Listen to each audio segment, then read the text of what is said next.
first. Okay. That's fine. I can fix it in post. That's a technical term. Yes, it is. There.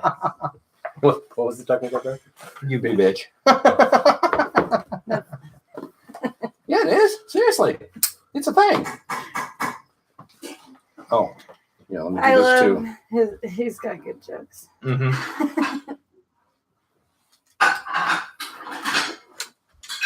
Hey, jazz hands. All right. All right, we good? Yeah, it's rolling. All right. Good evening. Welcome to another havamal study with Rezar Oak Weird. I'm Nelson Young, the elder or vice president. I'll be using the James Holmes translation as always. I'm Hank Stratton. I am the master of coin of Rether Rock Weird, and I will be using the Poetic Edda as always. The new translations by Carolyn Larrington. I'm Joshua. I'm a visiting traveler. I'll be using the Study Havamal from Hoonan and Moonan Publishing. Really? I'm Yes, Kristen sure. Worswick, and I'm using the havamal, a new translation by Ben Wagner. And I'm a visitor. I'm a follower. I'm a follower there. All right. Well, all right. Who would like to begin? Okay, I'll start it off then. We're doing 32. Yep. Stanza All 32. right. Many men are devoted to one another, and yet they fight at feasts. Amongst men, there will always be strife, guest quarreling with guests. I guess I'll hit all three of these in here. I'll do the Bray translation. Sure. Oft, though their hearts lean towards one another, friends are divided at the table.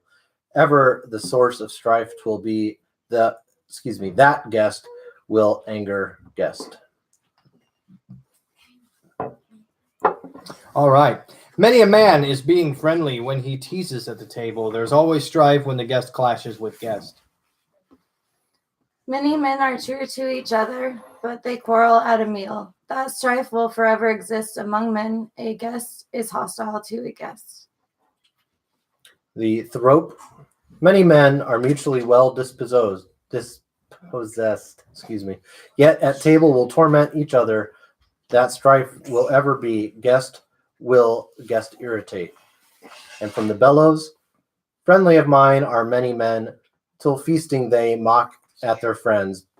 To mankind a bane must it ever be, when guests together strive. So what do we think? Anybody have any thoughts on this one?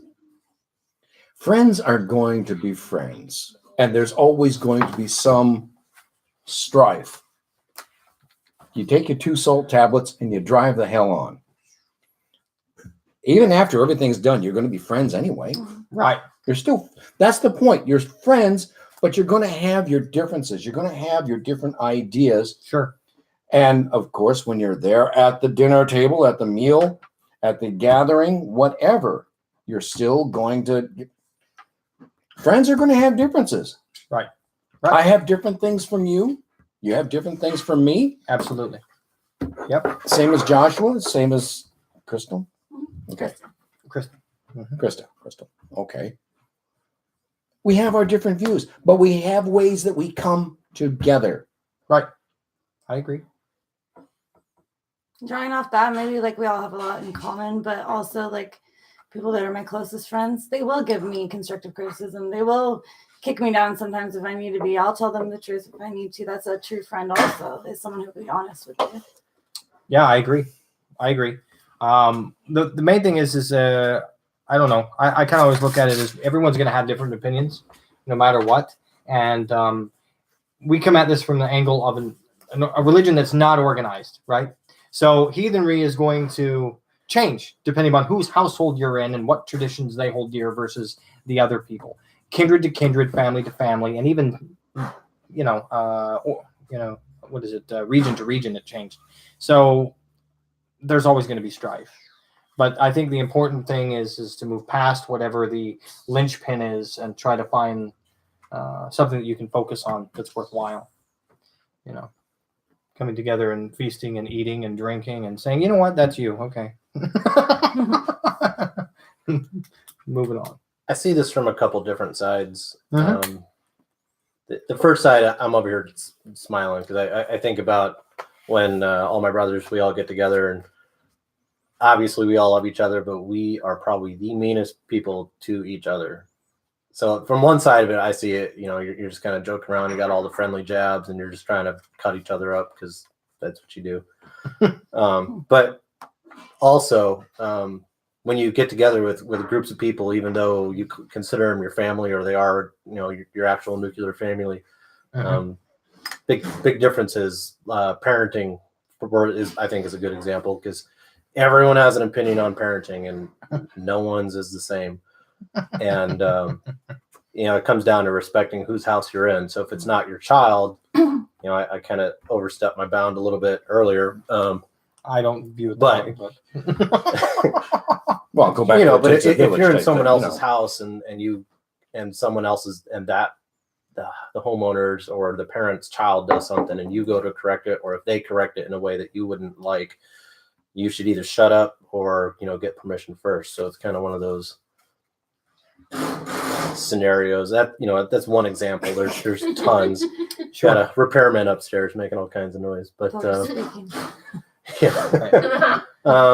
And then just general family drama, whether it's family or friend drama, there's always that person or a couple of persons that is just always creating something. And sure. do you want to cut them out of your life? Well, probably not, because the chances are 90% of them being around is probably good.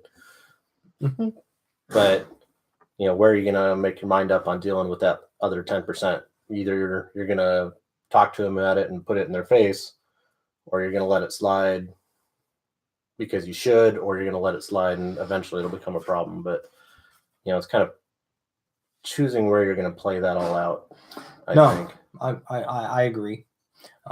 This reminds me of a time with my mother's third husband and his brother. They were both living with us, my uncle, and I lived downstairs. And Eric was one of those guys. Firstly, he's got bright red hair. He's named after Eric the Red, and his family's Norwegian. So he's just a big bastard. But he used to always have this whole belly laugh, all the time.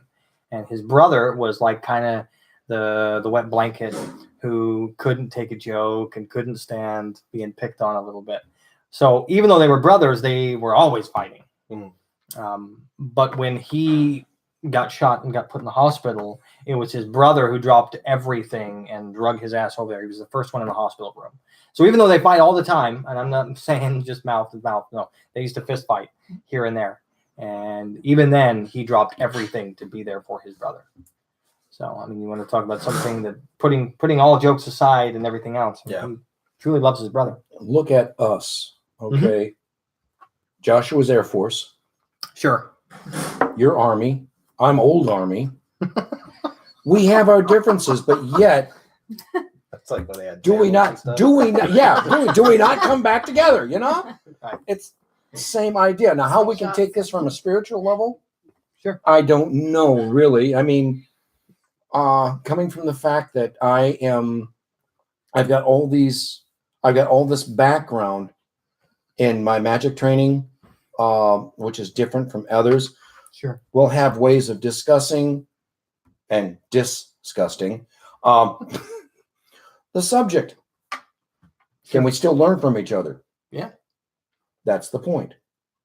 We move on from whatever is the real thorn in the saddle. Right. But I think that's one of the main things is just finding, okay, so I don't like this, but like you were saying, the other 90% is worth having around. So maybe it's just that 10% rule. And 1% makes it so much easier to just, you're not part of my family anymore. I don't care what kind of Well, blood. I mean, it depends, though. I mean, it's because you always have that crazy uncle or your brother or yourself who's just off-putting enough to where it creates issues. But either you can't let them go because you can't, or you have to learn how to figure it out or sanction them. I mean, Trust me, it's easy for me to let him go. But sometimes it takes that's time. all dynamics are different. Yeah, but, I mean, exactly. But you can also That's sanction the people point. too. So if you got to bring it to a head, ask them to a head. Yeah, no, I completely agree. I think it just depends upon, like you were saying, the family dynamic and how you fit in with the group that you're in, whether that be a group of friends or coworkers or whatever. It's very true. Anything else to add? Uncomfortable. When I'm uncomfortable around people, it's growth for me. It's people I look up to. It's people I learn from that are particularly different from me because I admire qualities. Or I think that kind of fits into that too. Well, and then that feeds into also like, you can go a step further and kind of look at why is there strife between this person and that person, and there may be some sort of admiration or even jealousy involved. Oh, on the opposite side, yeah. Yeah, and that happens too, and we see that all the time. And they're just mean to people that they look up to, or right, or people that they view, damn, why does he get everything good in life? Why am I always carrying around this fucking, bag of iron in my back? That can be another entirely different discussion. Absolutely, yeah, but it's part of it. But no, and that's a valid issue. So, are we letting this rest? I think so. Unless you guys have anything else to add? No? Well, all right. Well, then, thanks for watching and viewing, and make sure you hit the subscribe and reminder button. Thanks for doing the dance, because I'm not gonna. I'll do it. Yeah. Oh, that from Either Oak Weird, stay thirsty. That was stanza 32. Okay, I'll take a short break, and then we'll go on to 33.